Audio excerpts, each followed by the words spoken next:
This happened years ago when I was 19.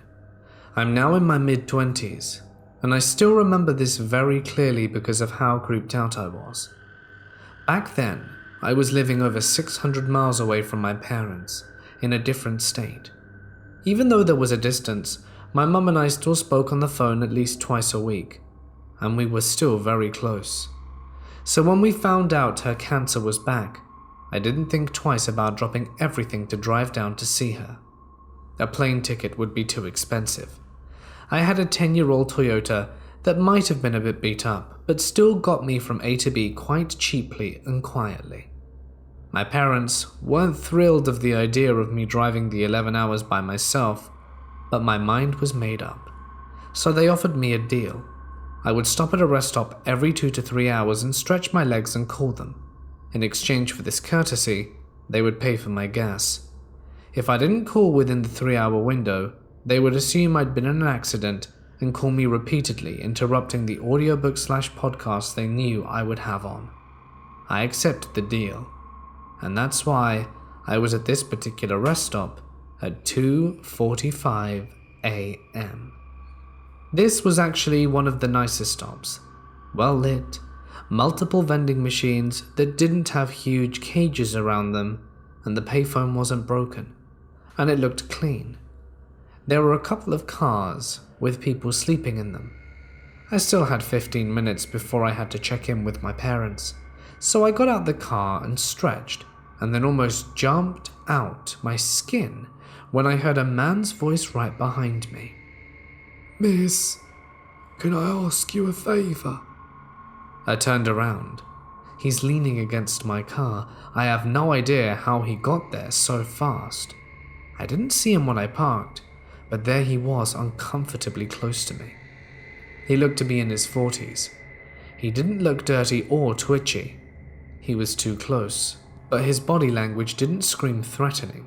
And even though I was 19 years old, barely over 5 feet, and at that point in my life 110 pounds soaking wet, and even though I had already binged a lot of true crime media and knew the dangers of a girl my age alone at night, with an out-of-state license plate, my dumb ass asked what he needed. He told me he accidentally locked his keys and phone in his truck, and could he just borrow my phone real quick to call his friend? It would just take a second, and it would really help him out. And I almost handed him my phone. I was reaching into my pocket to give it to him, with a "no problem," when I looked at his face. Like I said, the rest stop was surprisingly well lit, and the guy appeared to be normal in every respect, except for his eyes. He had dead shark eyes. You know what I'm talking about. It's the Ted Bundy, Dick Cheney actress in a Glade commercial who is trying to convince us that she's in love with a dumbass who doesn't know how air freshener works eyes. They're smiling, but the eyes are vacant and creepy and staring way too hard. I got that feeling that says run away. I knew immediately not to hand this guy my phone. So I put on my best customer service smile and told him, "Oh my goodness, I'm so sorry, but I don't have a charger, and I need to save my battery for the tracking app that my parents have on my phone, and I need that juice to call my parents, which is actually right now. Good luck." I turned and walked about 20 feet away. He didn't leave. He was just leaning against my car watching me, and now I didn't know what to do. I didn't want to leave him alone with my car because he creeped me out. He had that serial killer face. So going to the bathroom is out, but I also wanted to get away from him, prove that I'm not gonna help, and maybe he'll leave.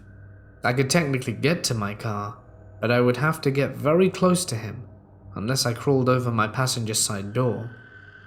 He wasn't moving. So I did the first thing that popped into my mind.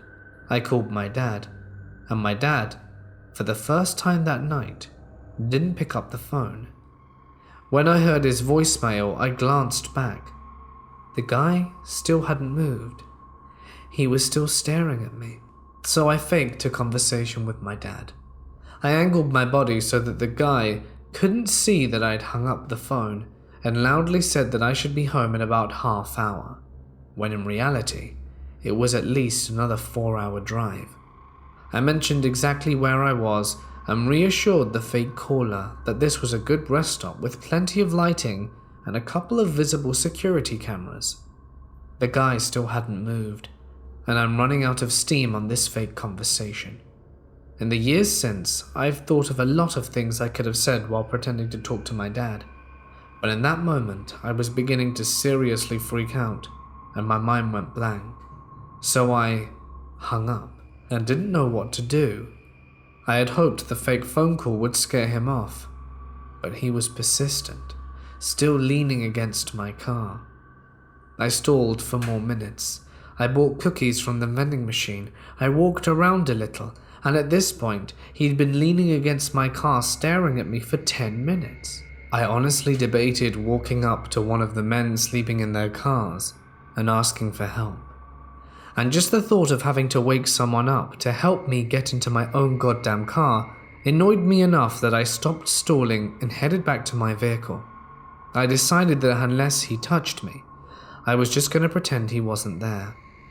He waited until I was unlocking my car door before he started talking to me again. He told me that he really needs to use my phone. He's stranded here unless he can call a friend to bring the spare keys. He's not angry or begging. His voice sounds weirdly friendly, but he's been creepily watching me for way too long while blocking my exit, so I'm not falling for it. I almost pointed out the working payphone, just in case I'm wrong about this, and was being a bitch to a guy who needed help. But then he leaned forward, and as I was getting in, I lost all nerve and slammed and locked the door as fast as possible. He didn't move until I started the car and put it in reverse, and then he finally stepped back and let me pull out. I didn't even have my seatbelt on, and I was so focused on staying away from him. And then halfway out the rest stop, my mum called me. My mum, who would freak out if I didn't pick up and who was already sick, and I needed to put on my seatbelt. I could still see him in my mirror. He was standing right next to where I was parked with his back to me. He was far enough away that I felt okay parking to answer the phone, but I kept my engine running and a watch on him.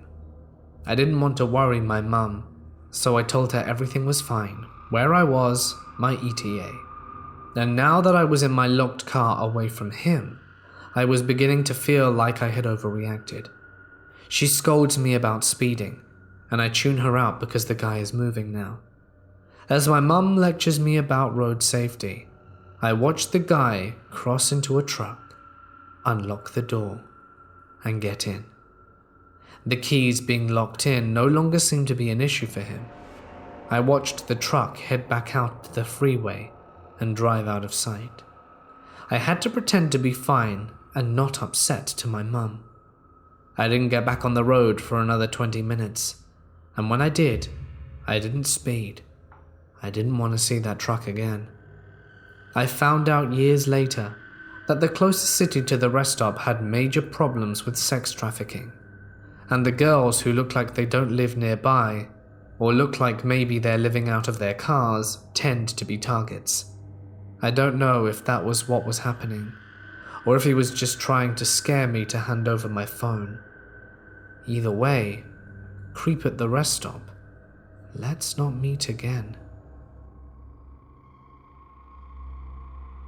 This is the story of why I stopped taking the late bus from Kuala Lumpur, Malaysia's capital city, to Kajang. It happened a few decades ago, long before they built a metro system that connects Kuala Lumpur and Kajang and smaller places beyond it. At the time, I was involved in a centralized training for the spot I competed in. I was in the state team, which was training at the center in Kuala Lumpur. The training sometimes went on a little longer than usual, which meant I would have to take the late bus to get home. The bus from Pudaraya, now called Pudu Central Station, at 10 p.m, and arrived at Kajang town just before 11. I would then take a different bus home. This bus left Kajang town at 11 and this meant I would get home just before midnight. Thankfully, the team only trained 3 times a week. On this fateful night, I had to take the 10 o'clock bus. That night, it rained, which meant that most people stayed home and didn't go out. It also meant that the working people tried their best to leave for home as early as possible, so that they could avoid the traffic jams that would happen if the rainwater flooded the road anywhere along it. When I got on the bus, there were only about a dozen other people on the bus, and we were all wet. We sat in our respective seats and tried not to shiver when the bus started moving, and the cold night air came through the open window. This was the days before we had air-conditioned buses playing this route. Some resorted to closing the windows, but this would only make the bus stuffy, so we braved the wind and the occasional drops of water. I had my martial arts uniform under my jacket anyway, so the cold didn't bother me that much. The bus ride was normal and quiet. The bus stopped at the housing estates along the route, and by the time the bus reached Cheras, which was about 7 kilometers from Purayada, all the other passengers had alighted, leaving me alone on the bus with the driver. At one stop, the bus stopped, and the last passenger alighted. Then a young woman hopped on.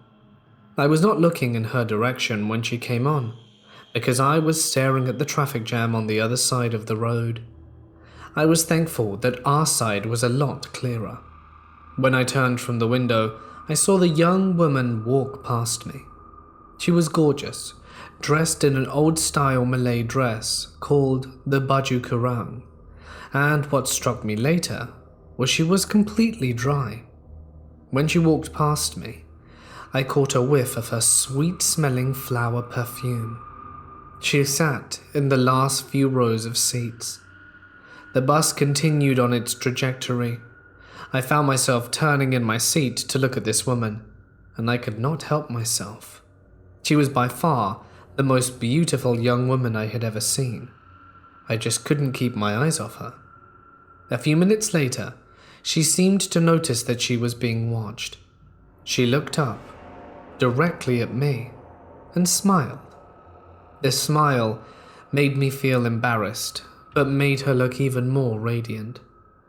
As the bus approached my destination, I fought the urge to approach her to introduce myself.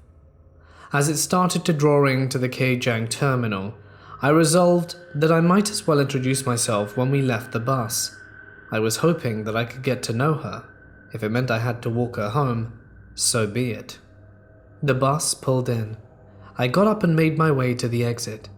I thought I would get off the bus, then wait for her to get off as well and say hello. My plan was genius. When I got off, I saw that no one was exiting after me. I went to the door, up the steps to look around, but she wasn't there. Where did she go? I asked the bus driver who was busy packing up. Who? He replied. The girl who sat behind me? He looked at me.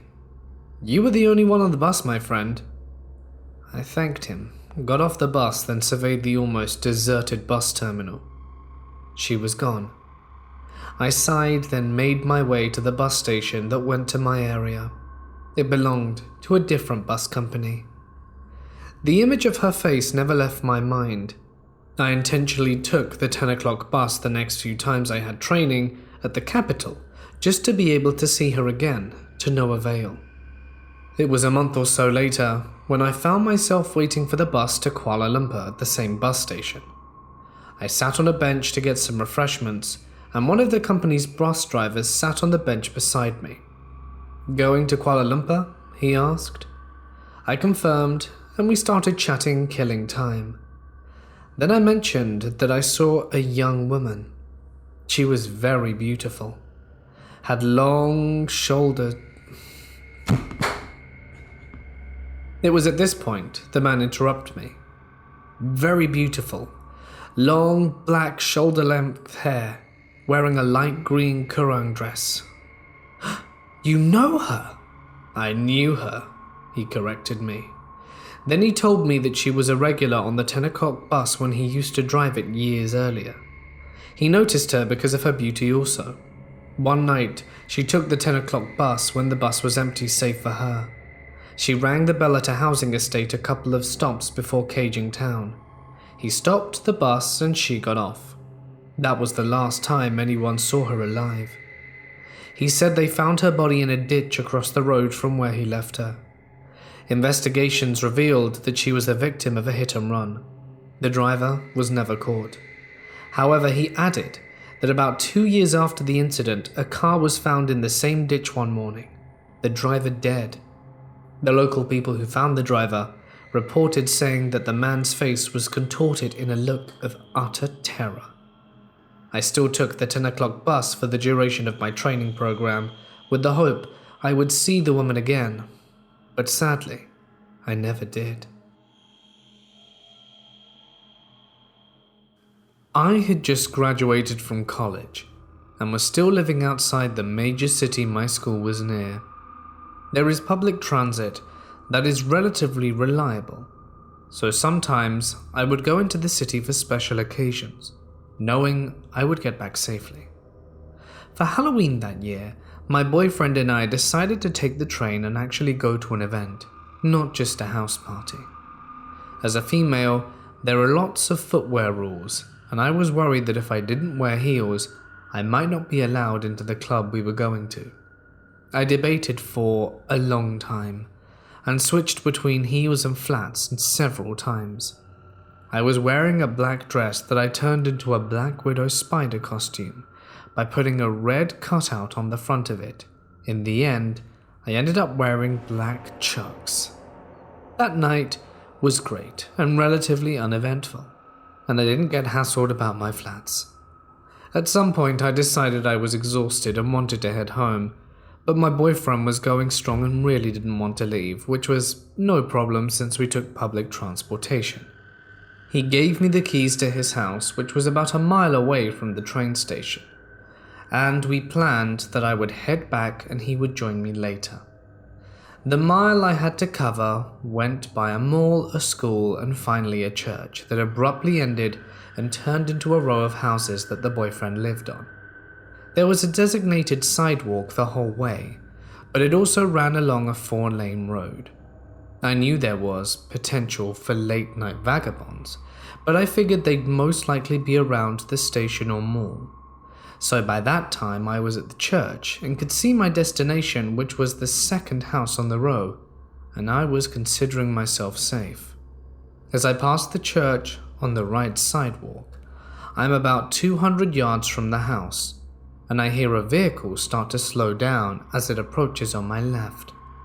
The speed limit for the area is 35 miles an hour, but people will often fly down it. I'd say people would probably go 45, given that there were 2 lanes each way. The van had probably been going around that speed, because the sound of it slowing down was noticeable to say the least. I say van, because the sound of the de-acceleration caused me to turn and see white, hard-sided, really dark-tinted front windows from this van pulling over. Luckily, it was going so fast, it wasn't able to stop, until it had pulled about 20 yards past me, where it sat idling next to the sidewalk. I stopped walking because there was no reason for the van to stop there, and I didn't want to walk by the sliding door. After 30 seconds of the van idling and no one getting out, I decided to quickly scuttle up onto the church flower beds so that I wouldn't be close enough to be grabbed by anyone who might open the sliding door. At first, nothing happened, and I felt dumb for being paranoid, and that's when I sent 1,000 prayers for deciding to wear flats that day. After 10 seconds of letting me walk on, I heard the van gun its engine and watched it zoom by and then screech to a stop about 10 feet away, cutting into the sidewalk with the tail sticking into the road. Hearing the driver's door open sent a jolt of adrenaline that I'd never felt before or since, and I took off sprinting in my glorious flats. As I passed the front of the van, I saw the driver pass the side mirror, meaning he was already outside his door attempting to make his way to the front. This is basically the end of the story. because I, up on my toes, sprinted all the way to the house and cut through some trees to lose him. I wasn't pursued any further as I could tell, and was able to get inside and lock the door. I will always be grateful I ended up wearing flats that night so I could run for my life. I don't really like considering what might have happened if I'd have been in heels. So Van Man, let's not meet again.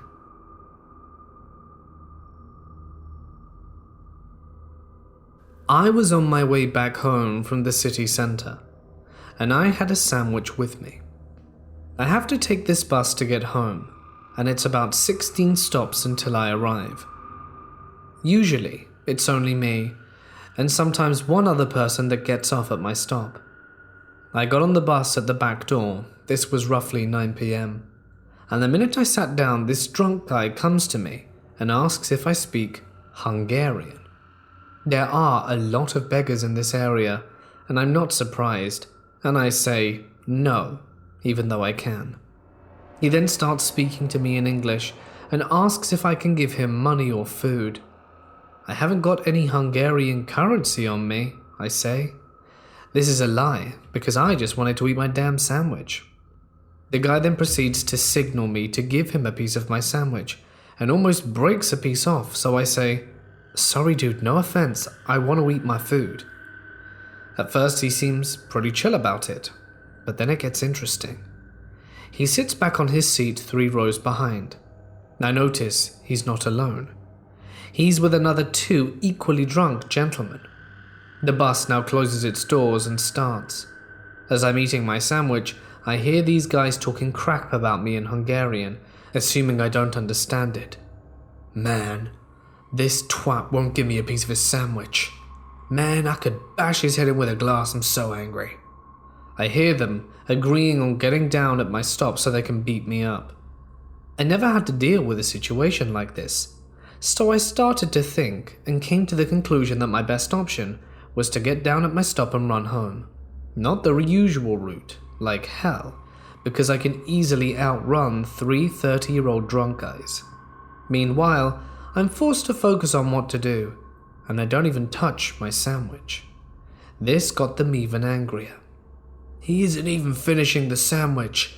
I bet he gets home and throws it in the garbage." Then one of them said he murdered someone in his dreams. The other one said he dreamt the same thing too, and that this isn't a coincidence. I'm there like, surely they aren't that barbaric. But I was wrong. I hear the 3 discussing my height, weight, buffness, and agree that they can easily take me on 3-on-1. At this point I'm sweating, and thinking about other options because my stop is coming up, and we're heading into the suburbs. The bus is starting to get empty. Then I realized I could pretend that I got off somewhere, and hope they do, so I decided to do that. At the last relatively busy bus stop before my stop, I stood up and went to the front door where 4 other people stood waiting to get off. The bus stops, and I start to go towards the door, but stop when they can't see me. Surprise, surprise, they got off. The guy starts walking to my door calmly, because there were other people at the stop. But when he got to my door, luckily it closed. I checked if anyone got off with me at my stop though. I think this could have gone much, much worse. So I was lucky to get the best case scenario. Who knows what those guys would have been capable of. And for all of those of you who were asking, I did finish the rest of the sandwich at home.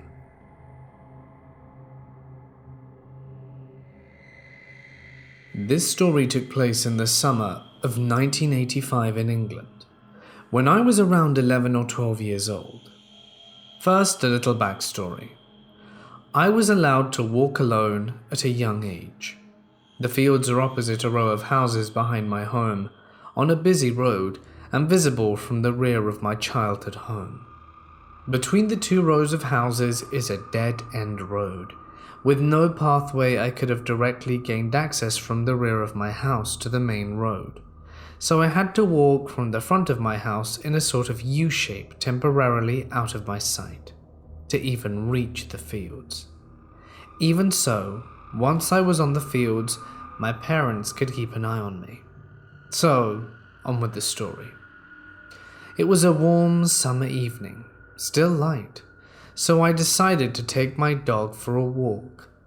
I reached the fields with ease, and we waited a good half-hour before heading home. From the fields, I turned right onto the main road, and was suddenly hit with a sense of realizing how eerily quiet the main street was. For a warm summer evening, there appeared to be no child playing, no cars being washed, and no grass being cut. I have absolutely no idea why I picked up on that, but it all became relevant to what next happened. Walking the short distance down the road, I stopped and turned to face the junction of the small road directly opposite, where I stood, that I would turn left on to be back on my own street. I stood on the grass verge. Before the new bypass, this road was often busy and difficult to cross. I had already almost been knocked over in the exact same spot months before, when a car skimmed my legs as I ran across without looking, so I'd been extra cautious ever since. So there I waited for the cars in both directions to pass, still thinking about how quiet everything seemed. Suddenly, a voice spoke very loudly and firmly in my left ear. "Watch out for the next car that comes over the brow of the hill." I still recall it word for word. Shocked, I immediately turned to see who it was. Only moments before, there was absolutely no one in view, so it came as a surprise to hear a voice right next to me. However, once I turned to face the owner of the voice, I was stunned to see no one there. I gaped at the open air in shock. What had just happened? Who on earth had spoken to me? Could they have run out of sight in a split second? Now, this wasn't a voice in my head, a feeling, or even a voice in the distance. This was a real physical voice, speaking to me as close to my ear as my shoulder, and is as real as any living human voice. And brow of the hill? This is a term that I had never used, or I believe heard, at such a young age. The voice said nothing else. It was then I felt awash with a sudden sense of dread and panic. I toyed with the idea of taking my chance and running across the road, but I knew this to be too risky. I had already had near misses in the same spot, and at this point, I was as far on the grass verge as I possibly could have been, with my toes dangling over the curb. It was then I knew, whatever the reason behind the warning, I would have to step back and wait it out. I knew I was trapped.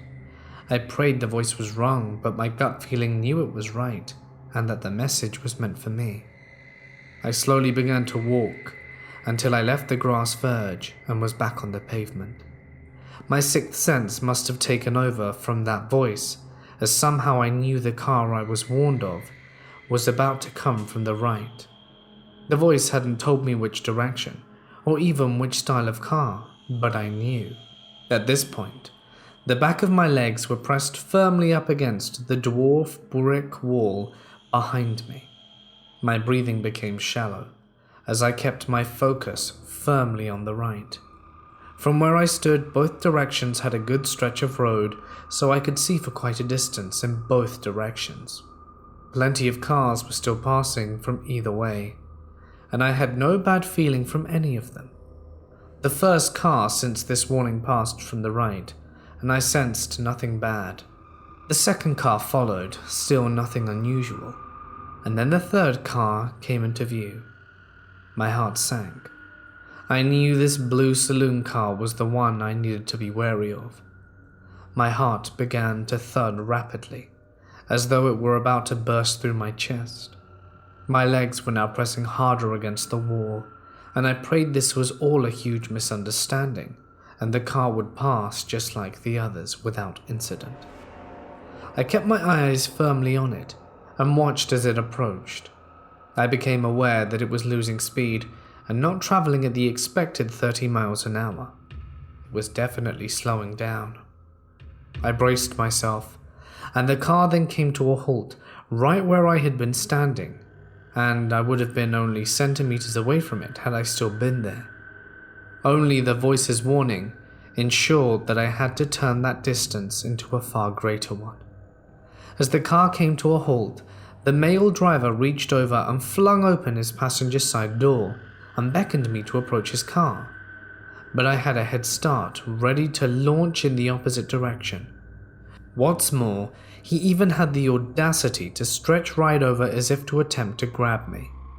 This still makes me shudder whenever I think about it. My toes barely touched the ground as I fled into one of the driveways of the bungalow behind me, and I banged on the door hard. There was no answer, and I banged again. Then I heard the voice echoing from the bathroom window. I went further down the driveway and banged there. "Help me, please," I yelled. A few seconds later, the side porch door began to open, and it was at this point I collapsed in a sobbing heap on the driveway. Relieved my call to help was successful, yet at the same time I still felt vulnerable and unsafe. A man and woman stood up, looking at me, perplexed. "A man tried to grab me and pull me in his car," I struggled to say. I needed to say no more. The man of the house ran out of his driveway only to discover that the guy who was ready to take me was still waiting for me. Believing my first attempt at calling for help was unsuccessful and that I would emerge from the driveway alone. He tried to say he only wanted directions, but this was bullcrap at its worst. He attempted to grab me, and if he was telling the truth, why did he quickly close his car door and speed off? Unfortunately, it happened so fast, we never took down his number plate.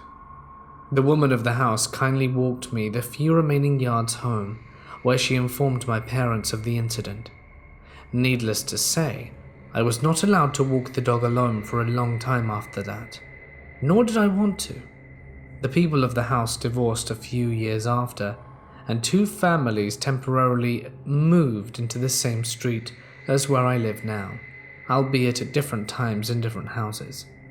I managed to speak to the woman not so long ago, but she has little memory of helping me. Even so, I'm always grateful of her help, and very grateful to the voice of an angel, if indeed it were, as without its warning, I may not be here today. I shudder to think what would have happened had I been standing on the edge of the curb, oblivious to the danger. As for the stranger in the car, let's not meet again.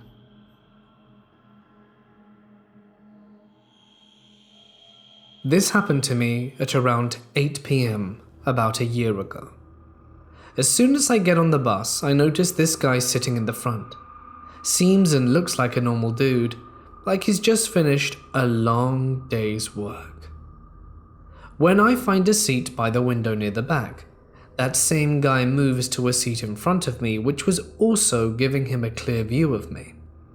I was wondering why, but I gave him the benefit of the doubt. However, there was something about this entire situation that just didn't seem right, so I begin watching him from the reflection on the window. I see that he's staring at me, and when I look in his direction, he looks away. He then proceeds to look out the window, rummaging through his bags, drinks some Gatorade, applies some Vaseline onto his hands, and basically trying to come off as inconspicuous as possible. Yet there was something about the way his feet were positioned, how he was constantly doing something and obviously him looking at me, that didn't settle quite right with me.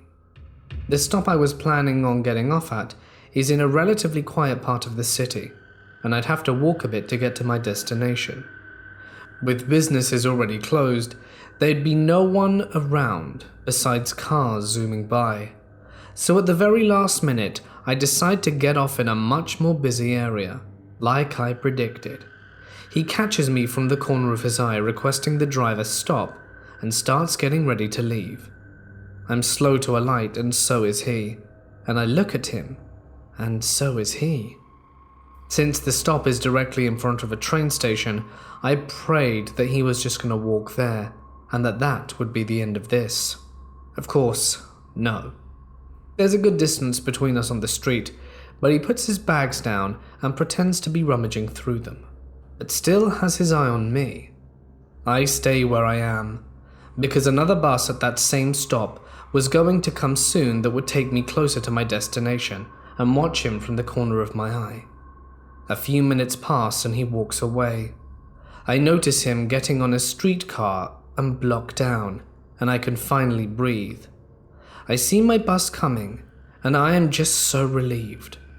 I look back in his direction one last time, and notice that he got off the streetcar and is just standing there. I hurry into the bus and pray that he doesn't run to get in. He doesn't, and I get to my destination safely, even though the bus driver completely skips over my stop for some reason, but whatever.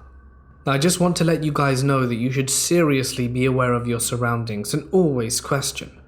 Normal-looking people can be suspicious as hell.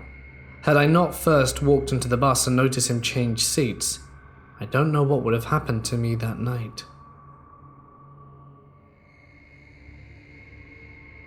To give a bit of context, this story involves me and my two best friends, Andrew and Marion. We are 3 classmates, all 18-year-old males. At the start of the week, Andrew kept bothering me and Marion about going to a certain party outside the city, in the town where he lives. Andrew said some guy was throwing a party and had bought a lot of food, alcohol, and weed for us, and there would be no need for us to bring anything. Sounded great. Both me and Marion asked who the dude was, and Andrew said it was someone who he knew, and the situation seemed fine. Next issue would be transportation to said town, but Andrew also assured us that the guy would come and collect us in his car and then drive us back the next day. Friday rolls around, and both me and Marion had partied hard the night before, having slept something like 3 hours. The dude who came to pick us up was apparently a religion teacher in the town Andrew grew up in, and about whom he had told us a lot of shady stuff. The dude seemed to be in his mid-30s, but was apparently older. What we knew of him was that he basically did crazy stuff with a lot of young people, like parties and alcohol, but it just seemed like this guy was trying to relive his youth, so we went along with it. After all 3 of us were in the car, he said that if we got to guess his age, he'd buy us another lot of weed. After a few guesses, me and Marion failed to find out his age. Andrew, even though he knew, didn't want to tell us. It seemed like a fun game. Then the dude drove us to some place to apparently buy more weed. We ended up on the road. The trip was supposed to be a few hours drive away from the city, but this guy was insane. He sped all the way there, overtook people from the right, drove on the left lane just so that he could scream while seeing the other cars coming straight ahead. It was a hell of a ride, and both me and Marion were absolutely crapping ourselves, wondering if we were even going to make it to the party. Andrew was somehow not fazed by any of this, since he knew the guy, and apparently this was what he did. What we kept wondering was, where does the dude get money from to buy a couple of young boys alcohol and weed and food? The story seemed like a modern version of Candy in a White Van, so I, from the moment I realized it, kept an eye on the shady teacher.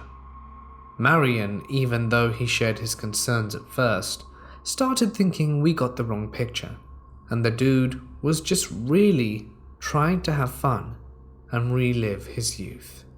During our bumpy and hellish ride, I questioned his driving skills at one point. He then proudly pulled out his wallet while driving and gave me his license to prove that he was certified to drive almost every type of vehicle. At that point, I caught a glimpse of his birthday written on the license, 1975, which meant, at the time this happened, He was 42 years old. Okay, not really weird, but why would he try to hide his age? We had finally gotten to his house, and he then gave us some pizzas he had brought earlier. I was a bit cautious since he may have put something in the food, but since he ate from the same pizza we did, I laid low. When I mentioned that I now knew he was 42, he was visibly disturbed and kept trying to argue that he does look a lot younger. None of us said he looked older, just that we knew his age. Then he showed us all the alcohol that he had bought for us. His fridge contained the following. There were around 2 or 3 dozen beers, 4 bottles of wine, a 1.5-litre bottle of Jack Daniels, and a bunch of other whiskies and bottles of spirits laying around his kitchen. This was weird, since we were there for mostly the weed and weren't planning on drinking a lot, but he was very keen on us drinking something before we smoked. The plan was that after we arrive and grab a bite to eat, he would go pick up one of our classmates and her brother, who was a bit older than us, from a nearby village. They were there visiting their grandparents, and we thought it'd be nice for them to join the party. He kept telling us to drink, and then wanted to stay for a while longer, before going to pick them up. Then he wanted to not fetch them, and kept asking, "We'll have fun on our own, why do we need a girl round here?" It was a bit weird, but after a bit of convincing he left. During this time, I was on high alert, but nothing super weird happened. Sure, the whole experience seemed a bit out of place, but heck, we're young. All 3 of us decided that this was either going to be a shit show and something bad will happen, or on the other hand, it could be the night of our lives. Before he left, he said he wanted to give us a tour of the house. It was an old, traditionally decorated house. This is in Romania, by the way, for context. And as we went through all the rooms, I wanted to check for creepy things or out-of-place doors. In the last room, there was this small door on the wall which I asked him about. He kindly showed me it was a small storage room with barrels of a local alcoholic drink that had about 80% alcohol. When we came back, after about half an hour, we had already drank a few beers and were in quite a good mood.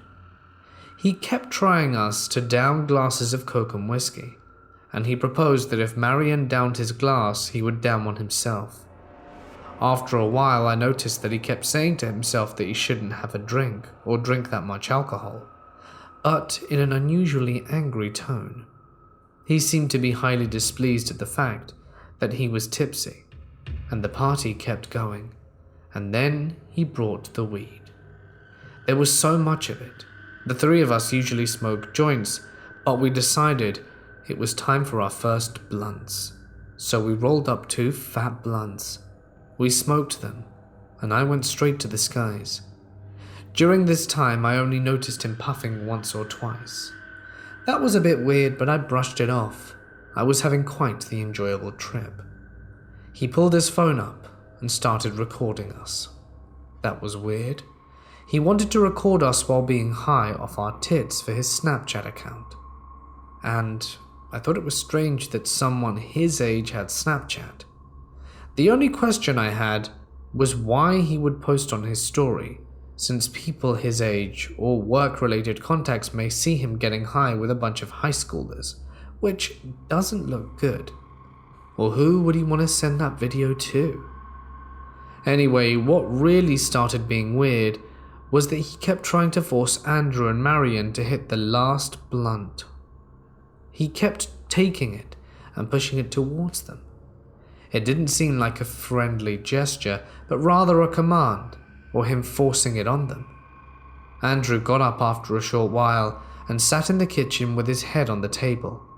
He was out. He never tried to approach me though, and I think it was because he felt I was being cautious of him and had my eye on him. For a while after the blunts, I stopped caring. But as the trip wore off, I started to notice really weird behaviors. The guy apparently also owned a gym, but he kept proposing to Andrew and Marion that they go to hit the gym at 3 in the morning, since he owns it and he's going to open it just for them. Both my friends are pretty buff and hit the gym often, so it seemed like a cool idea at first to them. I knew his gym was quite a drive from here, and I could also remember Andrew telling me that the gym was in an abandoned building, as he'd been there before. Since Andrew himself was out cold on the kitchen table, the creepy guy kept proposing that only him and Marion go. Now, that was the first time I stepped up my protective attitude and made a plan. I wasn't going to let the two of them go alone. We moved Andrew to the bed and then just sat around chatting with music in the background. One particular thing we noticed in this is that on several occasions he kept asking Marion if he had any cell signal, which he did. This is when things got super creepy. Not only did he start mildly touching Marion's shoulder, while saying he looked a lot better than Andrew. At first we thought it was just gym talk, like dudes always get from other dudes that hit the gym. The sort of, nice pegs bro, but it was creepier than that. Then he started looking at our classmate, and kept saying that he'd love to cut her beautiful hair off with a pair of scissors, and then we'd force laughs and try and change topics. He'd bring this stuff up again, and at that moment everyone in the room knew that something was really not cool. When we asked him casually about how he had so much money, he said that he usually had to fly down to London every week, but he'd only stay there for a short while, and maybe he owns prostitutes there, or little boys. He laughed. He kept telling jokes all night about how he had money, like how he was a janitor at the Houses of Parliament or some other stuff, but it seemed a bit too real, especially since his eyes had this weird glint in them when he mentioned the boys.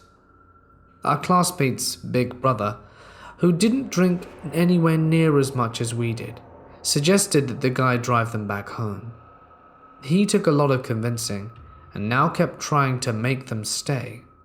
While all of this was going on, he kept playing jokes on Marion about how I'm gonna sleep with Andrew in bed and how they were gonna get together under the same blanket. Just a lot of creepy stuff, insinuations. Once Marion was sitting down, he grabbed his wrist and kept saying, "Yes, Marion, nice biceps." One thing Andrew told us was that he was gay, as a slight joke. The dude then played on the card of, "Oh, do you actually believe him? Andrew's just spewing crap." While we were driving there, Andrew said, "I thought you were either gay or really generous with people, and I think the conclusion that you are just really generous." Marianne actually believed this as well, and we just thought this guy was odd. The guy was offering us his house, food, alcohol, and weed, and we didn't want to think that he was into younger guys, since we tried to see him in a good light. But after the hours that went, and all the creepy things that he did and said, our minds were starting to change. It was later in the night that Marion asked, since he was so drunk on high, "Dude, are you gay or something?" Then the guy went into a weird rage. "No, stop believing the lies Andrew told you, of course not." He went into this weird state like he was half talking to himself, angrily shouting, and he also at some point grabbed Marion by the neck, joking about how he is displeased by him not wanting to come to the gym at 3 a.m. Marion is freaking the hell out.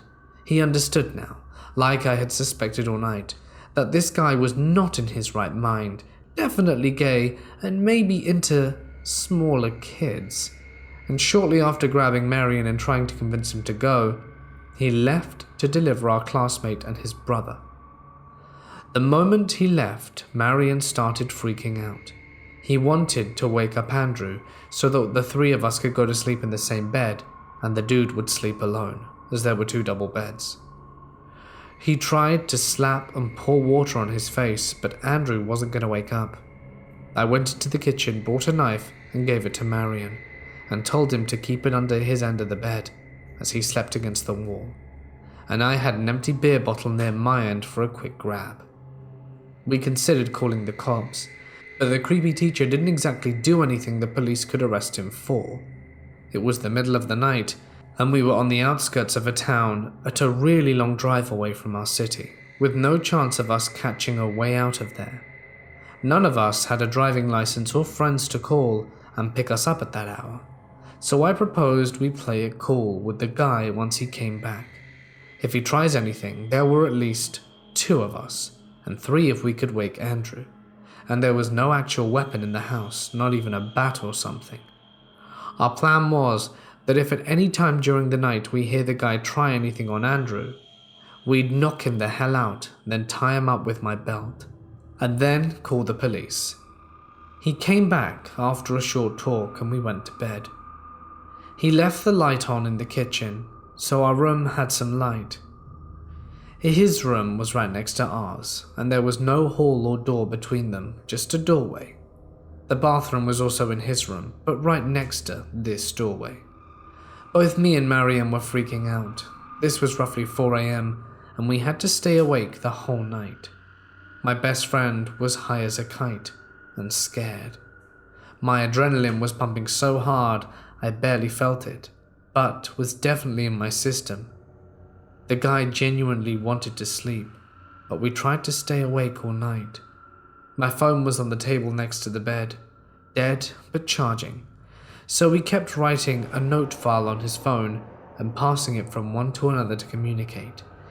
We knew that if we even tried the slightest whisper, he'd wake or hear us. Mariam would write something, he'd pass the phone to me, then he'd fall asleep for 30 seconds as I wrote, and then he'd wake up to write a response. We did this for a while. Then we heard the guy get up and go to the bathroom. The very second we heard movement, Mariam was clutching the knife, and I had the bottle in my hand. This happened about 4 times. It's a weird amount of times to go to the bathroom since we drank a lot, so he should be dehydrated as hell, but he's 42, and he kept drinking water every time he woke. We could hear him gulping. At 6:30 a.m, however, we somehow fell asleep. It was the most disturbing and scary sleep I ever had. Then I felt Marian jabbing me in the ribs. I felt like I was home, and I had just dreamed everything that had passed that night. I then jumped. I had both my hands on my bottle, and there was a dark figure standing at the end of the bed. Both me and Mariam froze, then realized to relief that it was Andrew. He told us when he brought us to this house that he had to leave somewhere in town around 9 a.m. next morning, so he'd probably wake up early to leave, and then to wake us when he returned. That's why me and Marian crapped our pants thinking it was the guy, when it was actually like 7:45 in the morning. We'd fallen asleep for roughly an hour. Me and Marian had no clue how to tell Andrew what happened. The guy was still in the house. He woke up and acted supernatural like nothing had happened. And to be fair, nothing major happened, but his behavior definitely scared the crap out of us. Who wants to grab boys, and then he tells a girl he met a couple of hours ago that he'd love to drive his scissors through her beautiful hair? That sounds like the psycho in a cheap horror movie. After the guy left around 8:30, we told Andrew everything. He was laughing at first, but then realized how creepy this was. It was really something we had no idea what to do about. We were once again stranded, our only way home being this guy or calling our parents. We thought we'd look through his house, and if we find anything really alarming, we'd call the police. Not a lot later in the search, I found a particular envelope in a cupboard filled with books. It was some sort of official document, and it had the name of a UK official border customs. It was torn open, and I pulled out a bunch of papers. After reading for a while, I found out that apparently he was caught smuggling 12,000 cigarettes out the UK. Okay, that was weird, but the next thing blew my mind. I kept noticing a small closet in the corner of the room where we were chilling, and I kept wondering all night why it was there. While he was gone off running his errands in town, I went ahead and opened it. And when I opened the closet door, I found a plastic envelope filled with random cutouts of this young guy and several other young men. Now this guy seemed to have the patience to sit with a pair of scissors and cut this guy out, put it in that envelope and tape them to the closet door. That's kind of messed up. When I showed the guys the pictures and the letters from the UK, we knew something was up. There was still nothing we could have done, and as a result, we waited for him to come home and tried to rush him into driving us home. And after a few setbacks, we finally made it. A really unsettling fact was that during our drive back, Andrew asked him for his phone, and we browsed his gallery while laughing. He had an unsettling amount of videos with Marion. I don't know what to make of all of this. The guy's most definitely insane and does some shady stuff for money, but I honestly doubt there's anything serious to take to the police. So, creepy guy, let's not meet again. I was about 16 at the time. I rode the public bus to and from school. This particular day, I had done some special effects makeup before the end of my classes, so I had fake blood running down my face, and I couldn't be bothered to take it off before leaving school. Now I knew I was boarding my bus, people would stare and ask questions, so I wasn't surprised when this man, who looked to be in his mid-30s, started asking about the makeup. The conversation was normal at first, just the usual, "Oh wow, did you do that yourself?" kind of stuff. I answered the question as I normally would and expected the conversation to be done and over with. Boy, was I wrong. This man, who he mentioned his name was Joe, started steering the conversation into strange territory, asking me if I had a boyfriend, to which I lied and said I did. He then proceeded to ask if my boyfriend liked the makeup and if I was on my way to see him now. I lied and said he did and that I was in fact going to go see him, trying to get Joe to believe someone was expecting me. The conversation died down for a bit until he says, "You know, you remind me a lot of my sister," he said with a grin. I just smiled in response, not really knowing what to say.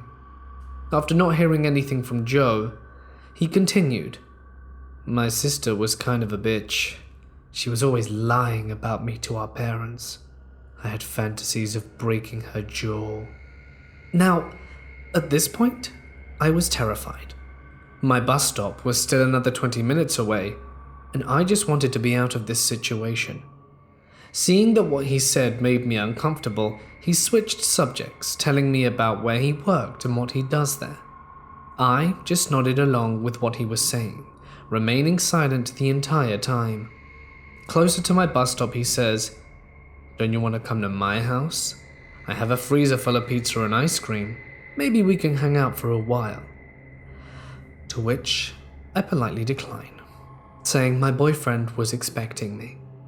Finally, I get off my bus stop and quickly get off the bus, speed walking all the way home, all the while calling a friend to inform them of what happened. Things were fine for a bit after that. I switched my bus route so I wouldn't run into him again.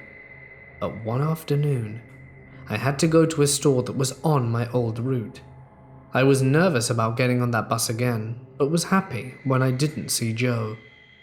I did my shopping, and just as I was leaving the store, I saw Joe standing out by the doors staring at me. The second I was out the doors, he walked over to me, grin on his face, and wrapped his arms around me. I pulled him away from me, telling him I was very busy and had to go. He then asks, "Well, what are you doing?" "I have time. I can tag along." I was very persistent, saying that I really couldn't and that I had to go, and walked away, heading into a neighboring store that I knew would be busy. Sure enough, Joe followed. I ignored him as I made my way down a heavily populated makeup aisle, keeping my attention on some cheap lipsticks in the hopes he'd get the hint and leave me alone. I was wrong. Joe reached over my shoulder, grabbing a red lipstick as he leaned in close and whispered, "The color would look gorgeous on you. I can't wait to see you wearing it." He then put the lipstick in my basket and walked away, leaving the store. I remained in the store for about 20 minutes after his departure, afraid to leave and make the walk home. After I mustered up the courage, I put the lipstick back, put away the basket, and called a friend to stay on the line with me until I made it home. Now I don't know if he followed me or not, but I can say that after that day, the motion detector porch light started coming on at night an awful lot, and I started hearing knocks at my bedroom window. Thankfully, I moved shortly after, and haven't seen Joe since.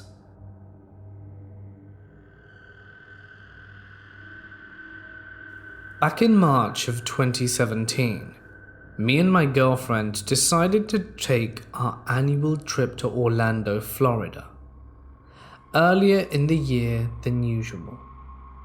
I've always been a huge wrestling fan, and it was always a dream since I was a kid to attend WrestleMania. WrestleMania 33 was taking place in Orlando that year, and I figured it would be my best chance to finally go see it. It was, well, Orlando, and easier to convince my girlfriend to do this trip since I could take her to Disneyland and Universal as well.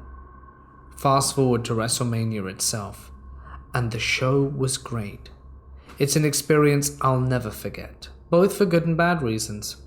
Once the show ended, us, along with 70,000 other spectators, were leaving the show and trying to get Ubers back to the hotel. And if anyone is familiar with Uber, I'm sure you're aware that the prices get jacked up whenever there's a large supply and demand. Put it this way, it would have cost $100 for a 15-minute ride.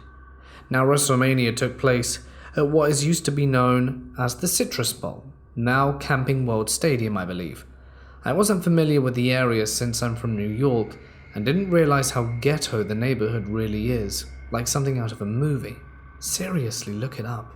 So we decided that because the prices were so high, we'd try and walk as far away from the stadium as possible and get a cheaper Uber. About a half hour into us walking, about a little more than a mile away from the stadium itself, it's approaching 12:30 to 1 a.m. The neighborhood was practically a ghost town at this point, with a few wrestling fans here and there still walking. My girlfriend was complaining about her feet hurting, and she wanted to call her mum, so we stop and sit at a bus stop bench to do this. 2 minutes into the conversation with her mum, I realize that there's some guy in a hoodie that walks up behind us after he walked out from an abandoned house. He asks to use my girlfriend's phone, and she says she's on the phone right now. So the guy stands behind us for another 5 minutes or so, and finally I had enough and said, "You're not using her phone." "Excuse me?"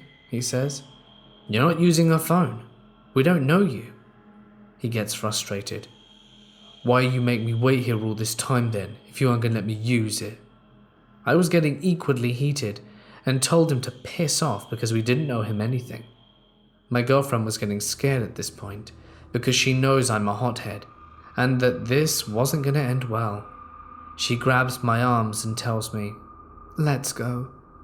We start walking again, but now this guy is following us on his bicycle. I turn around and ask him what his problem was, and we start arguing, and at this point, I tell him to leave again, except this time, he pulled a gun from his belt and pointed at me. I don't know what I was really thinking at the time. The only thing that came to my mind was, that's just going to make your situation worse.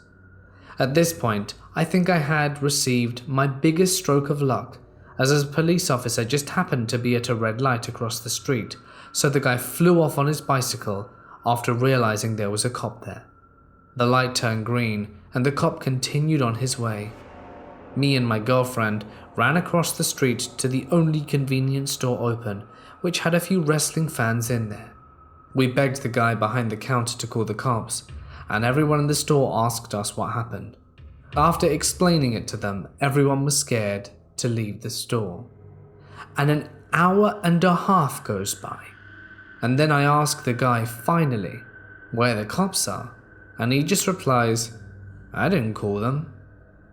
So we'd wasted all that time. I called the cops myself, and the dispatcher basically accused me of being on drugs because I waited so long to call. She then asked me to go back to the corner where the guy had pulled the gun on me so she could get the name of the street, and since I was on vacation I didn't know the area. I still think that was a ridiculous request by the dispatcher, trying to get me go back to an area where I was nearly robbed. Anyway, I gave her the address and where the store was, and could explain the corner, and even showed the corner to the cop when he would arrive. She sent an officer for us, and go figure it was the cop from the red light earlier on, who admitted he saw the guy confronting us and saw my girlfriend wave him down to help us, but didn't think too much of it. Gee, thanks, officer. He then pulls up on the laptop in his car and shows us a picture of the male who looked like the guy who pulled the gun on us. The cop explained that about 10 minutes after the guy fled the scene from me and my girlfriend, he confronted another couple and asked to use their phone. They actually let him, and he pulled the gun on them and took both their phones and the girl's purse. The cop then ordered us an Uber, and we went on our way. My girlfriend was traumatized the rest of our trip, and still holds it over my head that I almost got shot because I couldn't keep my mouth shut. There's a lesson to be learnt from this. It would definitely be wise to do some research on areas you're unfamiliar with that you might just be going to. You never know what's gonna happen.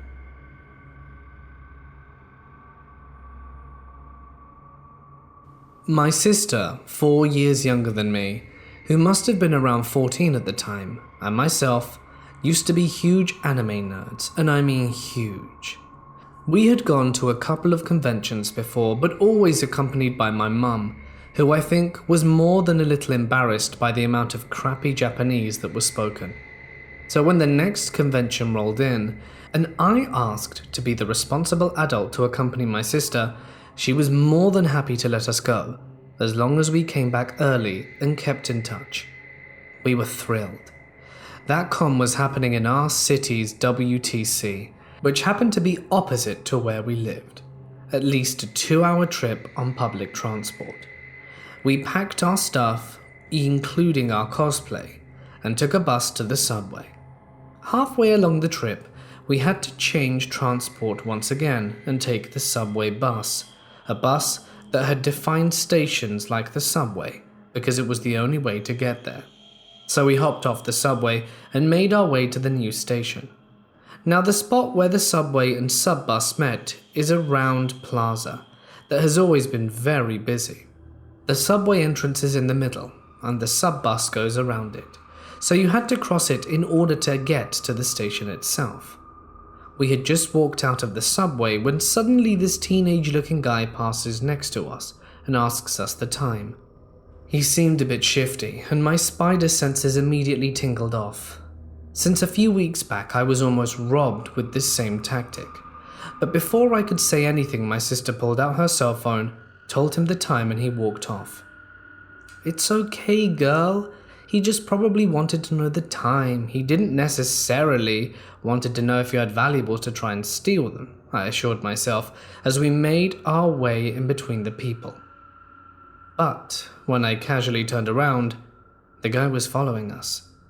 He was probably taking the same bus, I thought, but my mind was already in alert mode. I didn't want to scare my sister, who was, thankfully, oblivious to what was going on. So I began to make a really long trip round the plaza to see maybe if I was just paranoid and he'd take a different route. But he stayed behind us and seemed to be getting closer. The subbus usually has cops on the entrance, and I figured that if we managed to get there quickly, he wouldn't be able to do anything to us. But I feared that he would try to rip the bag off my sister to keep her cell phone.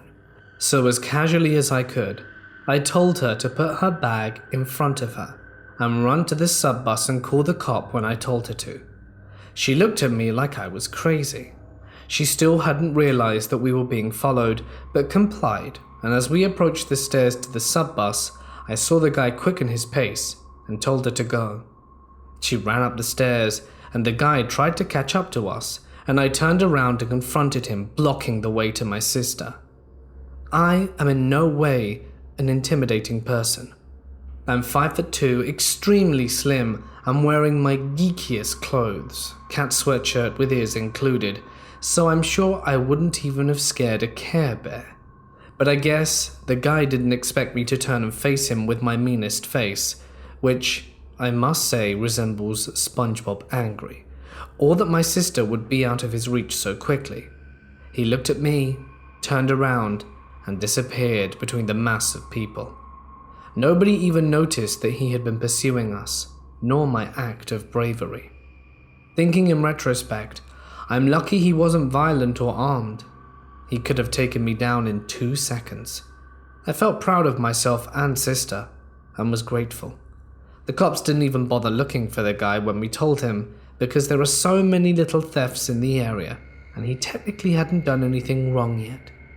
We managed to arrive to our convention safely and had a blast.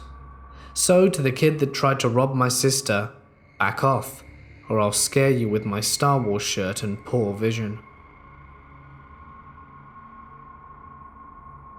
I'm a female, and when this story took place I was 19 years old. I will also mention that this was in 2002, so I didn't have a cell phone. I was driving from a friend's cabin in Northern California down a very dangerous curvy canyon road in the mountains. It is a beautiful area during the day, and you can see for miles. But nighttime brings out a certain evil like nowhere else. Not the type of place you want to find yourself stranded. It was around midnight when my car started acting strangely, and then all of a sudden, just died. I coasted for about 100 feet as I was going slightly downhill and was able to get off on the tiny shoulder, so I wasn't in the middle of the road. I kept trying to get my car to start, but every time I turned the key it would make a loud screeching sound. It sounded like metal on metal. Not good. I figured I was just making it worse, so I stopped. Great. It was completely dark, very late, and I was alone in the middle of nowhere. Literally, I had not seen a single car since I left, and as I peered out the window, I had a very uneasy feeling overcome me, and I decided at that point I was not leaving the car until daylight. I locked my doors.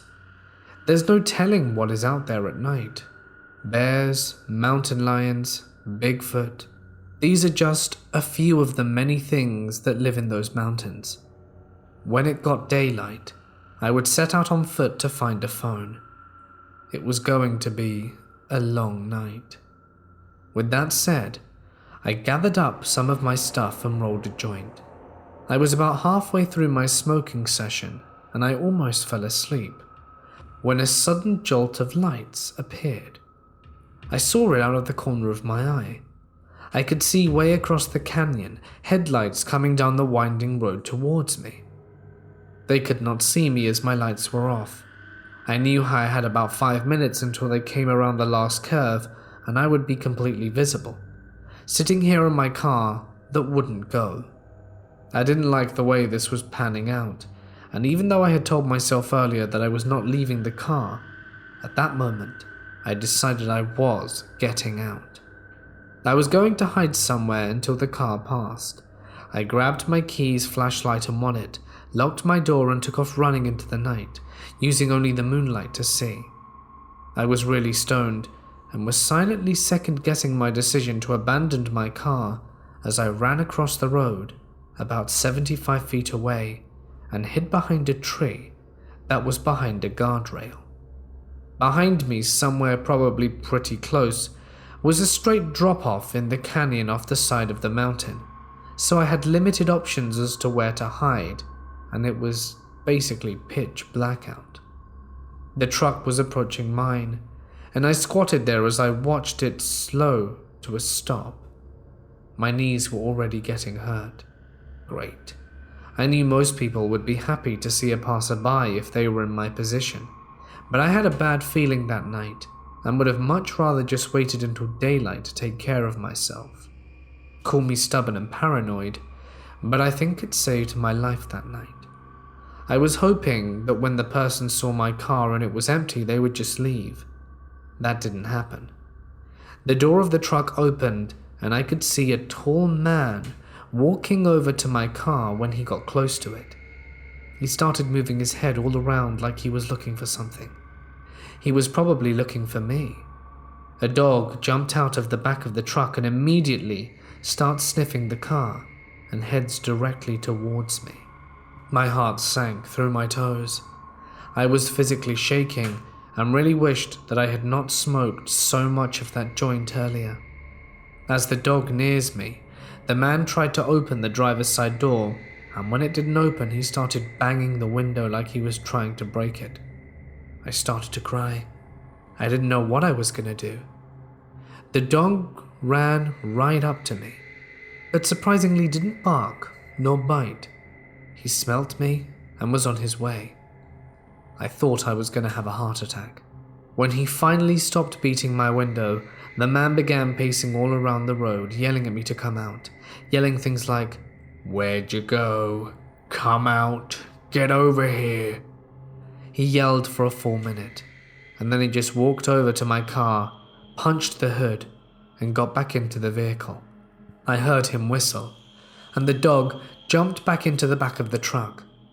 Then he slowly drove away, honking his horn and flashing his lights. I was so scared that he was hiding just out of view, waiting for me to come out, that I hid there in the exact same spot until the sun came up.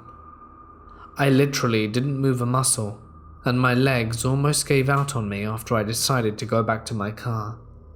For just a minute, I could see if I could get it to start.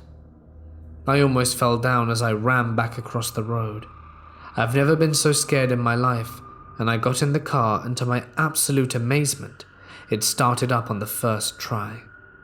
My foot must have already been on the gas pedal because I screeched my tires loudly as I got the hell out of there.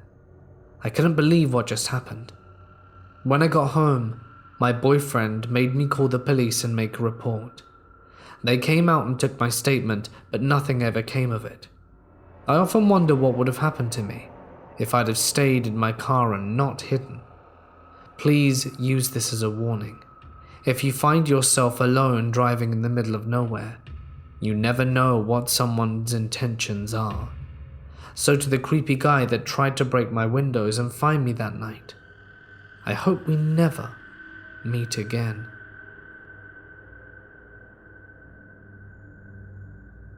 I go to college in the city, but I live a few miles outside of it and therefore catch a bus to and from college every day.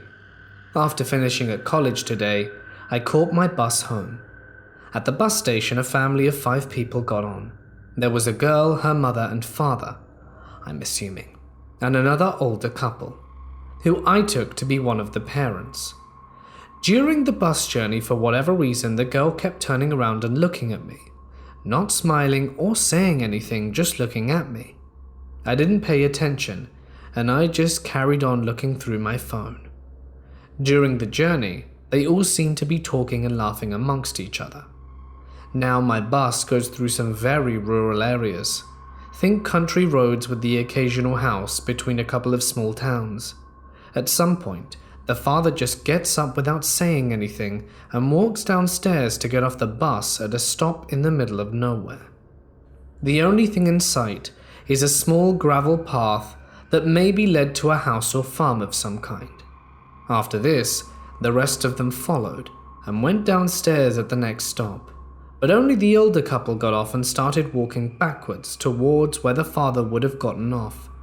Again, nothing around but a few houses, although in the opposite direction to the pair walked, but the girl and her mother did not get off.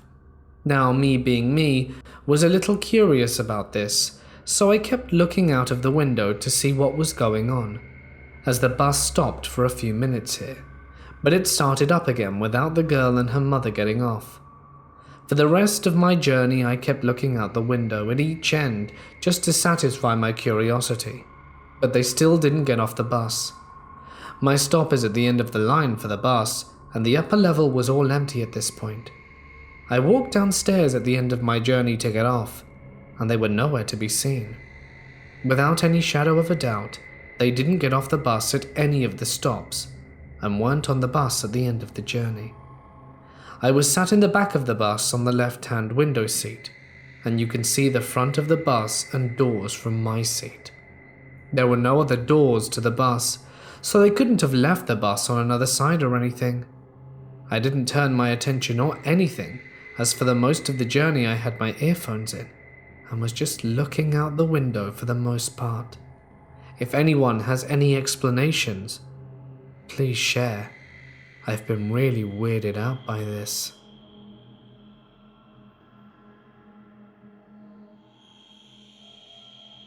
For context, I am female, and at the time of this story had just turned 15. I live in a very small and quiet village in England, where everyone knows everyone and the elderly come to retire. The village has a few shops that barely last months without closing and reopening something new. After you've pictured this village, as you can imagine, after 8 p.m. it becomes a ghost town.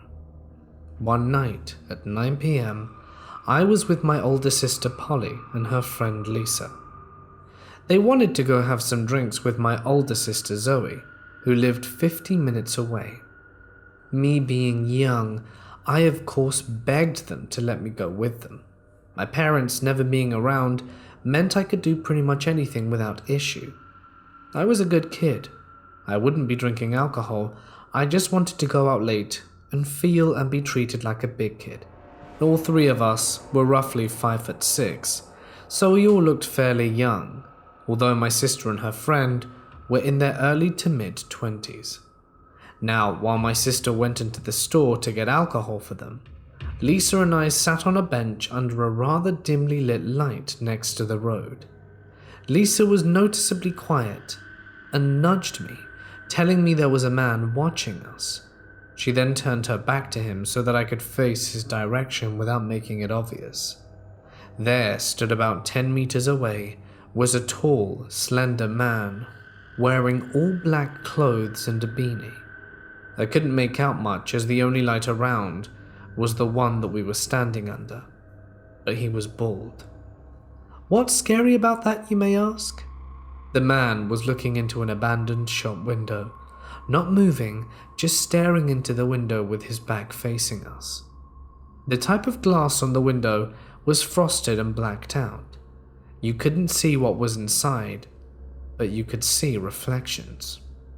The light we sat under made it perfect for him to see everything around him, including us. There is something truly sinister about someone staring into a blackened window in the middle of the night, right at you. Watching. Why? I thought. I felt sick. Polly comes out the store cheery with her alcohol in a grocery bag, and we swiftly make our way towards our destination. Once a little bit away from the man, we're not looking back, and I tell Polly there's a man watching us.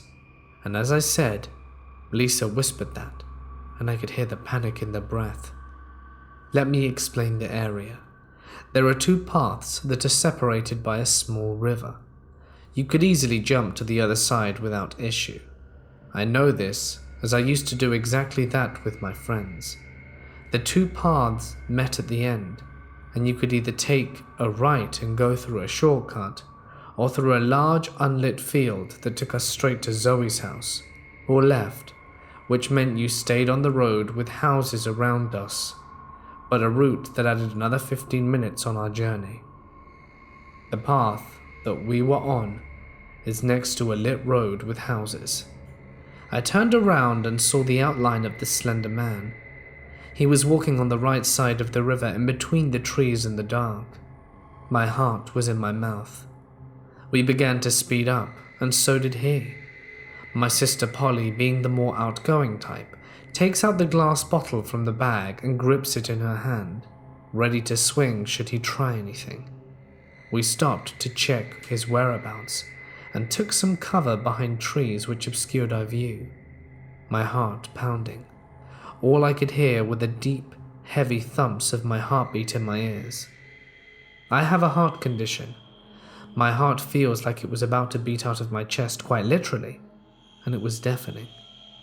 We moved into the middle of the road to distance ourselves from the man further. We were nearing where the two paths meet. If we took a right and went through the unlit field, we would have crossed his path, putting us in the dark alone from any civilization. We needed to make a break for it. We shouted at each other to run, and I gripped onto my sister's jacket and ran as we left, following the unlit road. We ran without looking back. I could feel my throat burning with each rapid, painful breath, and when we were far away from the path, we stopped to gather ourselves and look back. He was gone. Relief washed over me as I caught my breath. We began the longer route to Zoe's, discussing the recent events. Soon enough, I felt the aching knot forming in my stomach once more, as I realized we still had to pass the side exit of the field. I mentioned this to them as we neared it, and Polly pulls me on the outside, protecting me from the field, bottle in hand. There were no sign of the man as we passed, and although it was extremely hard to see anything, just a field of inky darkness, leaving your mind to play tricks on you. Once we passed, I realized I had held my breath the entire time, and I felt like I was about to vomit from lack of air and adrenaline. I managed to regain my breath, and we were quick to make it to my sister's safe. I explained to Zoe about the man, and she shook us off and told us that we were overreacting. Classic Zoe. Nonetheless, we had a good night, but we still had to walk home, and it was filled with much fear. And I'm glad we didn't see the creep again. I still live in the same eerie village, now nearing 20 years old. I wonder what intentions this strange man had for us, who was following us in the dark.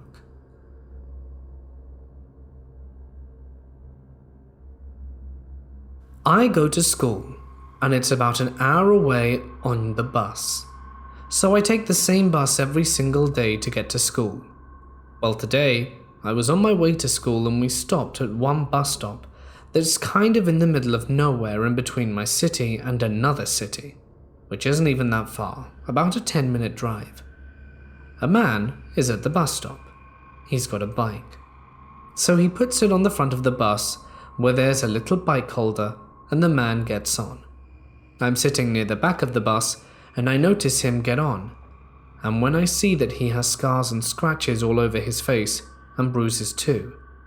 Parts of his face were covered in bandages, but otherwise he looked like your typical dude of 5'7" and wearing a hat and sunglasses, a white shirt and shorts. So when he gets on the bus, he seems to be rummaging through his bag for bus fare. I don't think much of this, but for some reason I have this strange feeling to keep my eye on him. I notice as he's walking towards the back of the bus that he is placing his hands in his pocket and staring at me very sharply, like a sort of smirk on his face. As he's walking past, I then notice he smells me, like deeply inhales my hair as he's walking past me. At this point, I completely get creeps. The man sits directly behind me. I'm not a big person. I'm female at approximately 5'5" and in my early 20s. I'm roughly 130 pounds. And right now, it's almost summer. I'm wearing a nice cropped down shirt and some light pants. My neck is fully exposed. I then notice he is just leaning forwards enough for me to see that he is staring directly at me. He had his hands in his pocket and was clearly holding something that he wanted no one to see in his hand. This makes me think back a few years to a man who was released from a prison/rehab for cutting off someone's head on the Greyhound and then trying to eat them. I'm sure you've heard of it. If not, look it up. With this thought, I moved quickly to the front of the bus, just as it was coming up to the next stop. I sat with the driver and started talking, and that man got off the bus at the next stop. Passing me again by the driver, he leans in and smells me, and grabs his bag and leaves. He was only on the bus for a stop or two. Couldn't he have just used his bike? I'm glad I didn't end up with my ear in some dude's pocket.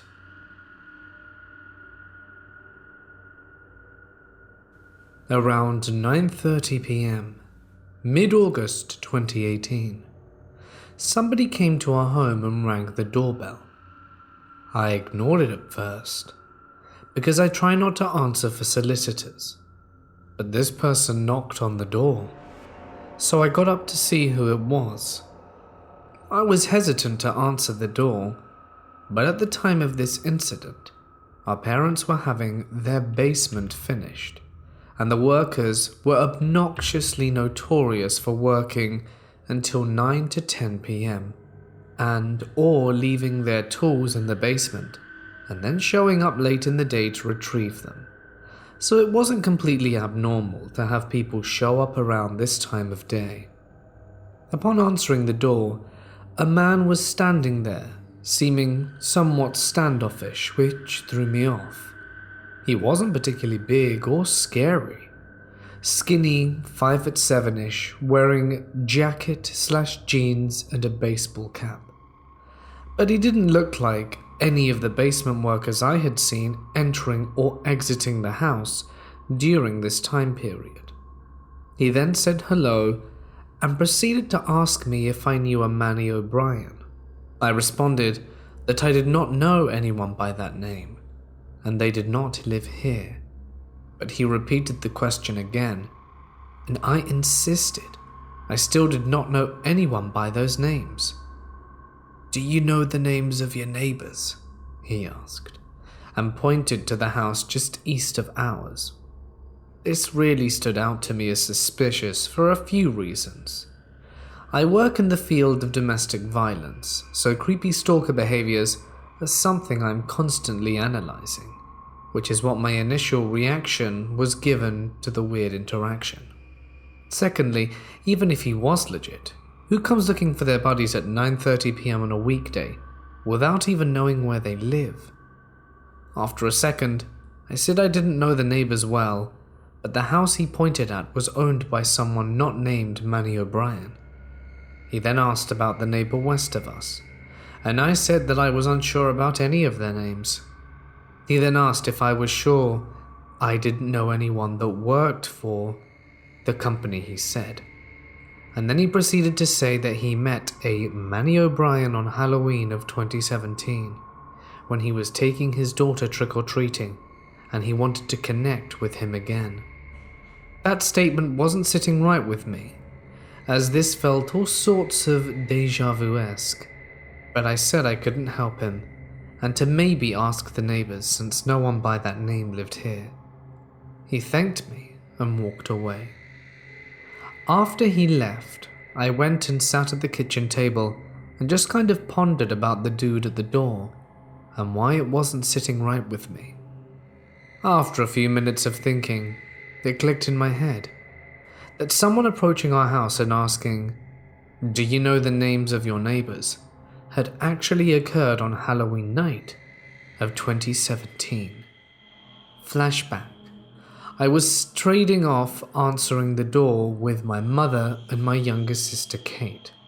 In the middle of trick-or-treat knocks was a man who approached our home, knocked on our door, and asked if I knew the names of the neighbors, and was trying to get basic information out of them. I found this odd at the time because Kate and I had answered the door and were tripped by the fact that this random man was inquiring about the names of the neighbors on Halloween. He also approached the door by himself, so we found it even weirder that this person we had never seen before actually approached our front door alone on a night that adults are usually with their children. I rationally can't 100% confirm that it was the same man, as I don't have any photo evidence, but I would say that I'm 90% sure it was him, based primarily on the exact phrasing and repetition of, "Do you know the names of your neighbors?" Still sitting at the kitchen table, Kate and her boyfriend exit their room and go out the porch for a cigarette. Pretty soon after that, my other sister Jamie exits her room and starts making casual small talk with me. She makes a comment about me looking confused, and I said, "The weirdest thing just happened," and explained the random guy approaching the door and how I'm confident this happened on Halloween. At this point, she is just as shaken as I am and finds the whole thing rather sketchy. After a few more minutes of talking about it, she goes outside to join Katie for a smoke. And about a minute or two after she went outside, she sends me a text that Kate not only remembers that Halloween incident, but that Kate was also confident she had interacted with someone like this in between Halloween 2017 and August 2018. So I go outside and speak with them to get more details about Kate's encounter. The second incident between my personal two interactions happened sometime when Kate and her boyfriend were home at the time, between noon and 3 p.m. in June. A man approached them asking who our neighbors were and then left. Kate believes it could very well have been the same person when I started describing his appearance. If this story was true, this meant some random dude had approached our house at least 3 times. She also noted that just a few minutes before they went out to smoke, they noticed a dark van parked in our driveway when they were looking out their window, and that was not there when they went outside. Based on their timelines, the van would have been in our driveway when I answered the door. I didn't see it though, as the west wall of our front door blocks the view of most of the driveway, so I can't say with certainty that it belonged to the guy at the door. We go inside the house, and now all of us are on the edge, trying to figure out what to do about this creepy dude showing up at random times, asking about our neighbors and all that. As I said earlier, my initial thought was that this dude was trying to stalk someone in the neighborhood, so we started chatting about that. All of us seemed alarmed about how fake a name of Manny O'Brien sounded, so we kept going on about how there was no way that was a real person on our street. Even if this random guy had been telling the truth, why would he meet someone on Halloween night and then decide 10 months later at 9:30 in the evening that it was the perfect time to have a second friend date? On top of that, the guy came to our house on Halloween night, asking about the names of our neighbors, as if he was looking for someone, not as if he randomly ran into someone and made a new acquaintance. It makes no sense. My sisters then threw out the idea that someone was maybe trying to case our house to burglarize it, since he kept showing up at random times of the day, which stressed us all out. Our parents were expected to be out of the country in a few days for several weeks for their anniversary, and there's no way in hell that we wanted to be responsible for the house being burglarized while they were away. We then started trying to decide if this was something worth calling the cops over. As we were talking, our mum messaged us and asked why we were being so loud in the kitchen area. I told her the weirdest thing had just happened and asked if she remembered the guy on Halloween that was asking about our neighbors. She vaguely remembered, so I told her I'd explain in the morning. The next morning, I messaged my mum and explained why we were being so hyped in the kitchen. When I mentioned the idea of someone possibly casing the house, she was rightfully stressed and freaked out, noting that she was bothered about all these incidents. I figured that it would probably be the best call and call the cops, or at least report it. But unfortunately not much came from the cops. The detective I spoke to was nice and said that incidents like this happened a few years back in our neighborhood, but nothing major ever came of them, so we shouldn't be too alarmed. She actually threw out the idea that maybe the guy had gotten a fake address, in a way similar to a woman at a bar giving a fake phone number to a guy. But that seemed a little too far-fetched for me. Like, who gives out a fake address to someone, and then that person proceeds to show up multiple times to the same house, asking the same repetitive questions over the course of a year or so? That doesn't seem reasonable. The officer did agree to do some drive-bys for a few days to see if there was any suspicious activity, but I never heard back about anything. On top of calling the cops, I also decided to get the Nextdoor app and post about this incident, so other community members could be aware and keep watch. None of the neighbors had experienced anything like it, but they were appreciative of the post and suggested getting camera systems on the doors. As of now, none of us have had any other interactions with this weirdo dude approaching our house, and we hope to keep it that way. My parents have refused to put up cameras in their front yard because they don't always help with police investigations, and they're expensive. I was able to convince them to put serious locks on all the windows, but that only offers a little security to the situation.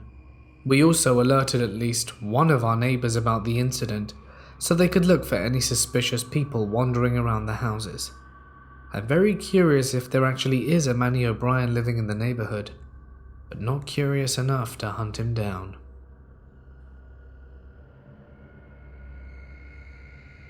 This happened on Wednesday night, when I had just finished my shift at work.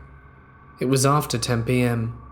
I had been drinking the night before in my wine and video game night, and was still feeling the backlash in my stomach. I couldn't eat all day, and now I had a deep hunger. So I decided to grab a meal from McDonald's, since I wanted to have time to eat my food. Because it was a pleasant night, I walked up to the bus stop at the other end of the retail park where I worked. I reached the stop and noticed this older woman already sitting there, which kind of irked me, since I liked this stop due to the fact it was normally empty and I could be alone. I guess that wasn't happening tonight, so I just sit down at the other end of the bench and continue eating. After a few minutes, I look up to see that the bus was approaching and accidentally lock eyes with the woman. She was staring intently, and my natural instinct was just to give her a quick smile and look away. But that seemed to make her think that it was okay to come and approach me and sit down next to me, pulling my headphones so they sat around my neck. Wow, rude. Shaken, I just stared at her until she grinned and spoke. Long night, eh? Working hard? Yeah. Where do you work? I tell her a lie, and she starts asking me all these questions. Do I like it? Have I worked there long? And I do the usual tactic of short but polite answers. I look again to check for the bus, and suddenly feel her cold fingers on the inside of my bare forearm, my hoodie sleeves rolled up due to the nice weather. Wow, your skin is so soft, she exclaimed while running her fingers up and down. Yeah, my skin's pretty smooth, but that doesn't mean you should touch it. I really don't like being touched. I kinda just stare at her in disbelief for a few seconds, until she starts speaking excitedly. Yeah, really smooth. Are your legs smooth? Your back? Let me touch your neck and your face. Luckily, at that point I saw my bus approaching, and without saying a word to her, I flagged it down and got on. She didn't follow me, but the weird thing is she looked totally unremarkable, so I wasn't wary of her at all. But you can bet I didn't go back to that stop for the next few nights. I'd like to keep my skin, thank you very much. A few nights ago, my boyfriend and I took a brief road trip to a neighboring state to see Sam Smith. Before we left, I was working 10 days straight at my job and getting about 4 to 5 hours of sleep. I was super exhausted and very easily upset over small things. The drive there was fine, albeit exhausting, but we made it to our hotel with plenty of time to spare. We opted to shower and get some food before leaving the hotel for the concert, and I thought we should use Uber since it was in the downtown area, a place I'd never been, and I knew the traffic was going to be ridiculous. And considering I'm running on fumes at this point, I thought Ubering wouldn't be a terrible idea. Our Uber driver arrives, and the ride there is pleasant. We get to the concert venue and easily find our seats, and the show begins. I want to take a lot of videos on my phone, but only managed a few as my phone was on 10% battery, and I knew I would need it for the Uber later, so I switched it off. I'd just like to state that Sam Smith is amazing live, and if you get a chance to see him, do it. The concert ends, and after battling through the crowd to get out, I switch on my phone, which is now at 7%, to get the Uber. It's 11 p.m, and as this was my first time, I wasn't expecting prices to jump ridiculously high. So my boyfriend suggested that we take a walk around the block or so, and check out downtown while we wait. I agree. We walk, and about half-hour later, we stop by the entrance to a small courtyard or park, about half a block away from a gas station. My boyfriend tells me to book the Uber, but my phone perishes before I can. Being the paranoid and easily stressed, anxious woman that I am, I start to have a panic attack. I can't breathe enough or slow down my breathing.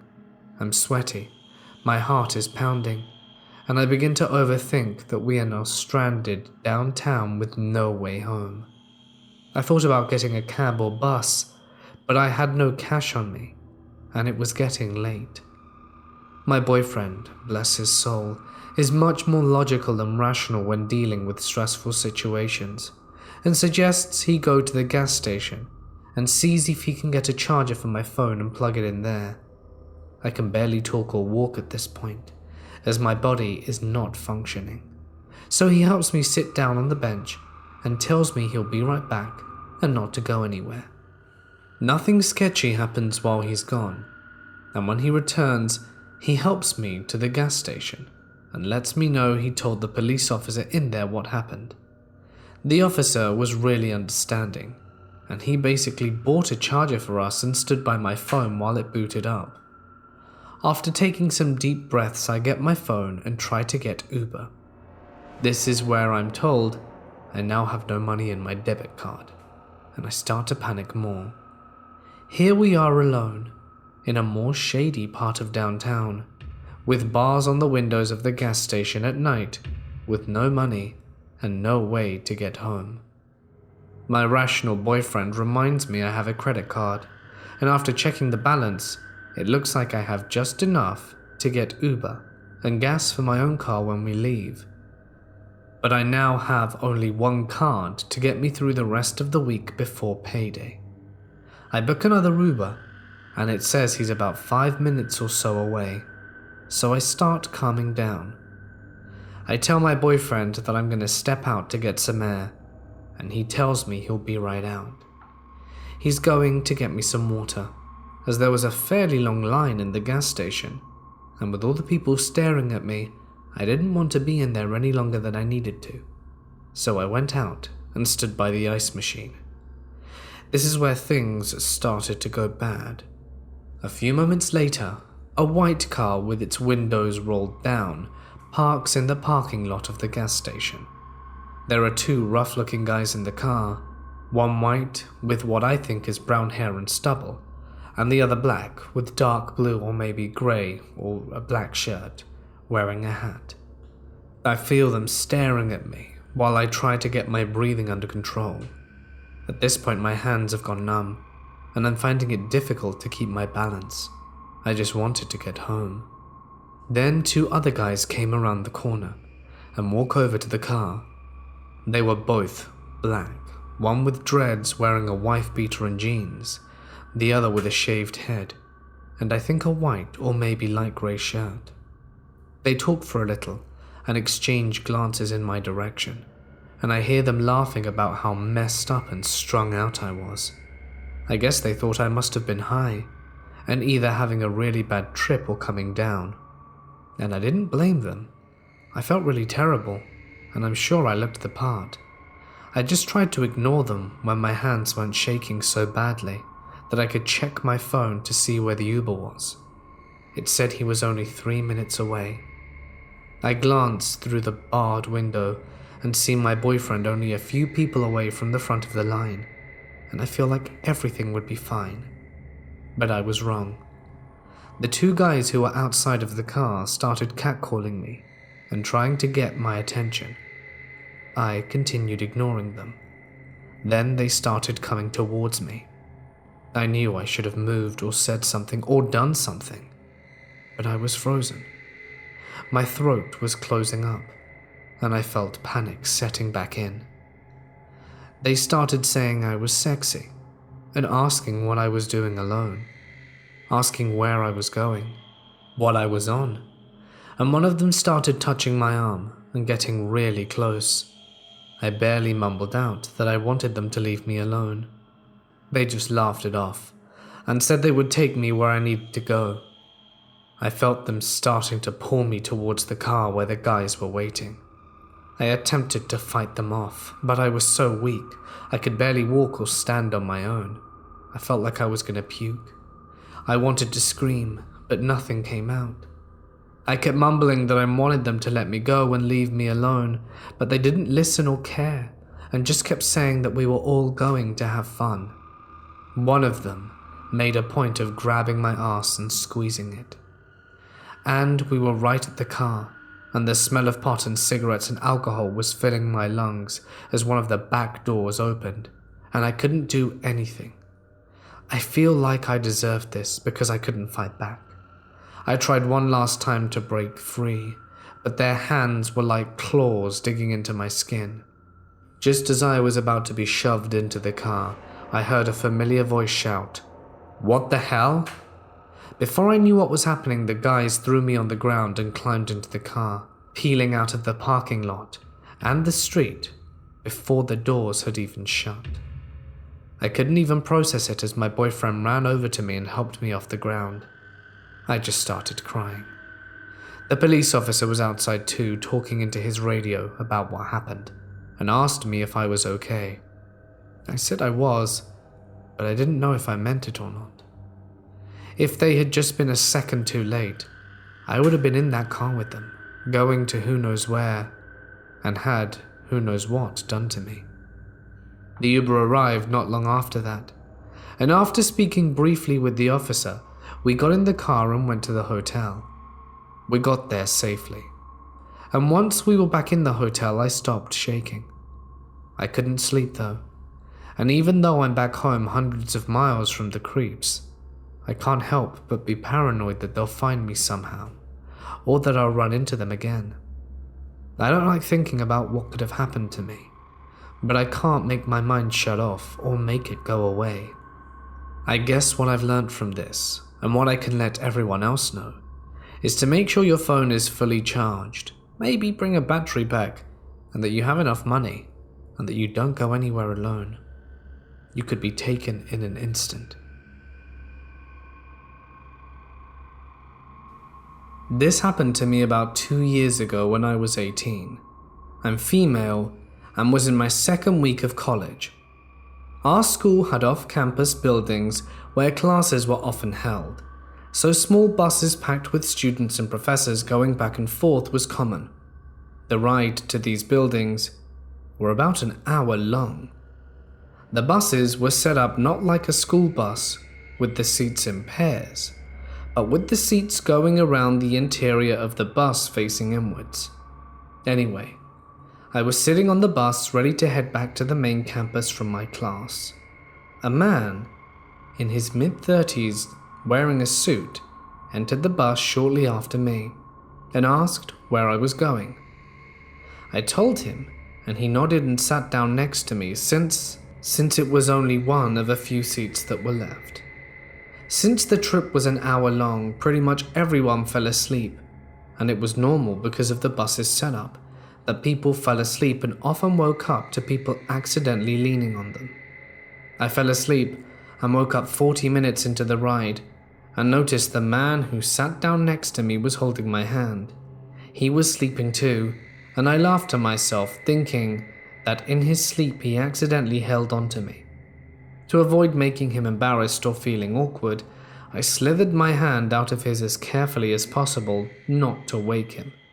But as I did, his grip on me tightened and actually started to hurt. He was still sleeping, and we were about 15 to 20 minutes away from our destination, so me being a chicken and scared out my mind, decided to put up with it until we got back to school. When we got back to campus, it was drizzling a bit, so I zoomed off the bus and whipped out my umbrella. But the man from the bus called up to me and asked if he could walk under my umbrella with me. I thought this could no way be a coincidence, as a bunch of other people had umbrellas too that he could have asked as well. But me being naive felt bad because he was wearing a suit, and chalked up what happened previously to a misunderstanding. We walked under my umbrella, and literally the first thing he asked was my age. I told him, and he began to tell me he was getting his master's in some kind of math field that sounded complicated, and I didn't remember what it was in. He then asked me for my number, but I politely declined and told him that I didn't give that away to strangers. Get this. He then tells me, "I don't want your number to call or chat with you. I just want a friendship, that's all. Friendship." Big note from me. If you don't want my number for chatting with me, then what's the point? I was super weirded out, and by this time we approached a large bridge. A few really skinny stray dogs were on it, and the guy then pulls me into a hug with him and starts shrieking. I shove him and he apologizes and said he's scared of dogs. At this point, I'm even more terrified and just really want him gone. But as we're about to part ways, he tells me that his phone isn't working and has an emergency he needs to make. Me being very stupid, hands him mine and he proceeds to call himself. His phone starts ringing in his pocket and he looks at me with a chilling grin and says, "Hey, now I got your number." I ended up filing a police report, and the super understanding officer helped me big time and banned him from taking the buses, as well as placed a no contact order between us. I thought maybe I was overreacting during this process, but after the detective read me the other guy's statement, I knew I did the right thing. He confirmed my story and said everything I claimed was true. He also said something along the lines of, "Yes, I was aware that I was holding her while we were sleeping." I had no idea she didn't want me to do that, since she never said anything. Well, I was sleeping, dude. How would I? He went on to say, "In my country, it's normal to marry younger girls, so I didn't think there was a problem. Buddy? Just no. Maybe he was just confused about customs or something, but I feel better talking about this and hoping I don't offend anyone. Thank you, creep. Let's never meet again."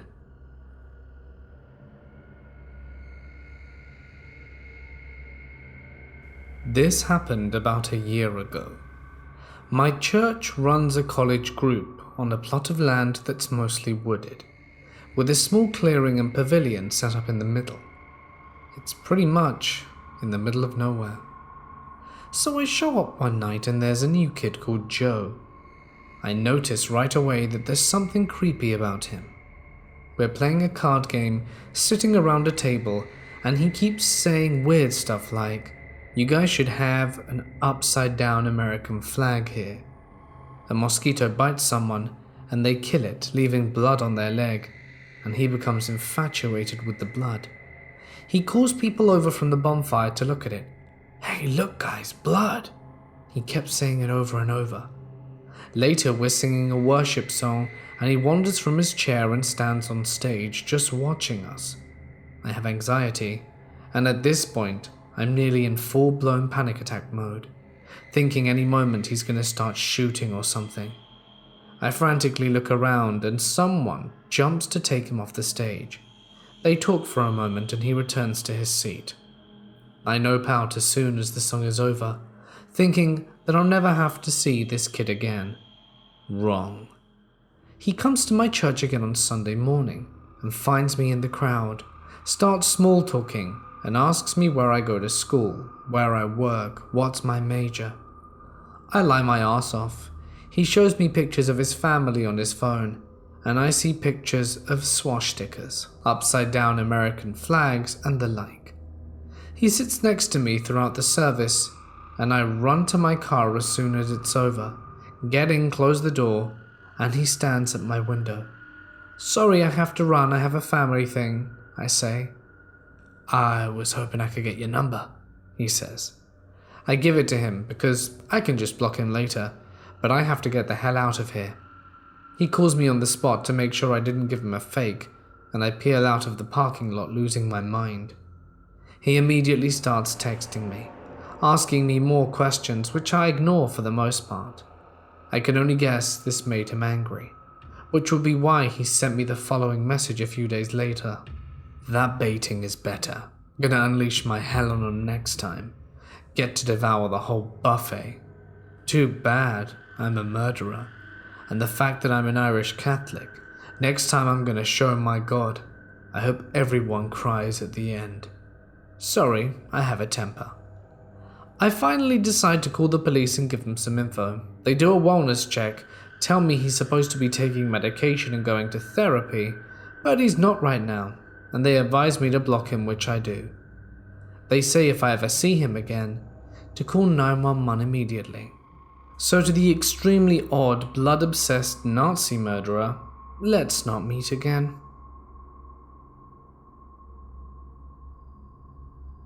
A number of years ago, I was taking an overnight bus between two states.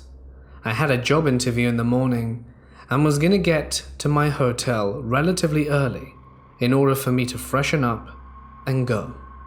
I was very nervous and couldn't sleep. Everyone had their little curtain closed, and it was just me with my little reading light trying to go through my notes and memorize what I was going to say. I was sweating bullets. I'm generally a nervous person and don't like being in these situations, but career progression meant a lot to me, and I knew I needed to embrace this in order to get a better paid job. I looked out the window for some time, contemplating my fate, which is when I saw it. I saw a blur run past the bus, faster than the bus. I rubbed my eyes a little. Surely there was nothing going faster than this bus. I mean, the Greyhound wasn't by any means the fastest vehicle on the road. But how could something overtake us? I rubbed my eyes again. I knew I was imagining it. And just as I looked down at my paper, my window curtain was open, and I just glanced out for a minute. When we zoomed past, a wolf-like creature standing up on both legs, standing on the side of the road. I tilt my head as we pass it, and I see it for an instant standing there with this huge toothy grin.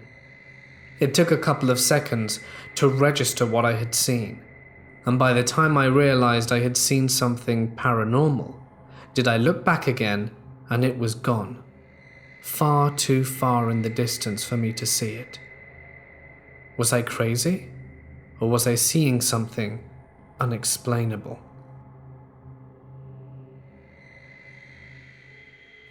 About 12 years ago, when I was 22, I worked at a video store. It was a few days before Halloween, and my manager asked me if I could work since everyone else wanted off. Me being the good employee I am, I said yes, and asked if I could dress up. She agreed and said that I could dress up as whatever I wanted. Can I dress up as a chick? I was just joking actually, until she told me that I didn't have the hair on my nuts to. Challenge accepted. I went out shopping and bought a wig, dress, and some makeup, and borrowed a bra from my current crazy girlfriend at the time. I did makeup the way I saw my girlfriend do it, and proceeded to walk to work. Now I only live about a half mile from the store, and since I lived within walking distance to everything, I didn't see the need to have a car at the time. I started walking. I had to cross the bridge, walk across a street, and cut through an abandoned parking lot, and through an alley, and then I was there. It was dark out, but I've never had anyone bother me while I was out for a nightly walk until today. Halfway across the bridge, I look up and see a man in his late 20s, maybe early 30s, walking towards me. As I get a little closer, I realize this guy's checking me out. I giggle a little bit and laugh at the thought that I must be a pretty hot chick. I walk past him and continue on my way. And as I walk, I continue to let my mind wander in La La Land. I get through the parking lot and start down the alley when I hear someone say, "Hey, sexy girl," and I feel my ass get slapped. Not like a love tap, a full-blown painful ass slap, the kind that leaves red marks.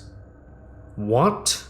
I yell as I turn around to confront this guy and realize it was a punk, the same one I passed on the bridge. "Oh, man, sorry." He was obviously caught off guard. Looking back on it now, I can't stop laughing as I say this. But at the time I was beyond livid. I grabbed him by the cuff of his shirt and shoved him to the ground and moved to kick him a few times, but he was pretty quick to get on his feet and run away. He took off the way we came, repeatedly yelling, "Shit, shit, shit." I stood there stunned for another minute, thinking to myself, what in the hell just happened? I went into work, and as soon as my manager saw me, she started laughing. "I didn't think you were actually going to do it." Of course, she laughed even harder when I told her what you've just heard, how I was almost sexually assaulted. So pervy dude, for your sake, let's not meet.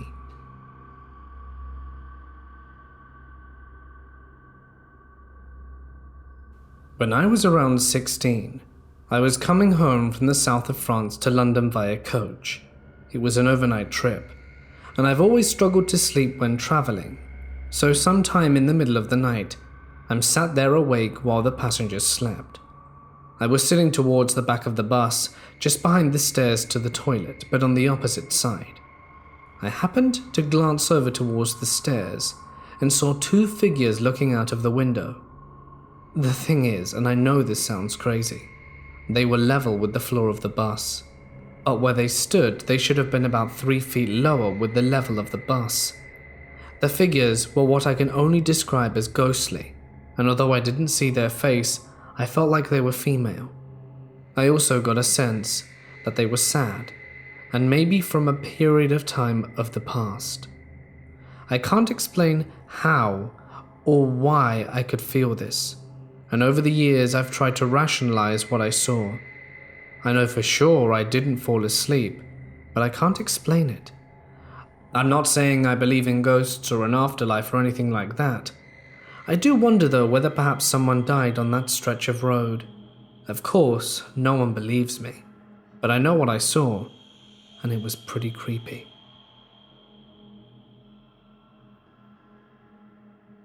I take the bus a lot, and we've met all manner of people, from loud and obnoxious to quiet and lewd and cruel and polite and sweet.